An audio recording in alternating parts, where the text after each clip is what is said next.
मुगेली में पहली बार 25 मिनट में होम डिलीवरी के साथ Anand fast food and family restaurant पेश करते हैं।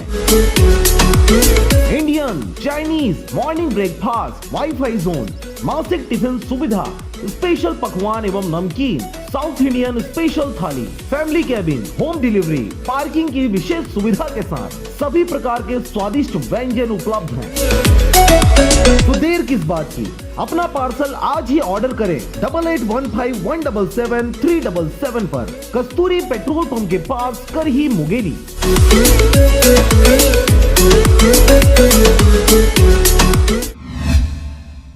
खबर है मुगेली जिले के नगर पंचायत सरगांव का, जहां पर नए पेट्रोल पंप का उद्घाटन मुगेली कलेक्टर पीएस एल्मा के द्वारा किया गया। आपको बता दें कि सरगांव से किरना के बीच बुखारी पेट्रोल पंप के द्वारा नए पेट्रोल पंप खोला गया है, जिसका उद्घाटन बीते दिनों मुगेली कलेक्टर के द्वारा किया गया। आगे मिली जानकारी के अनुसार पेट्रोल पंप जल्द ही शुरू होगा, जिससे राहगीरों को पेट्रोल पंप की सुविधा मिल सकेगी।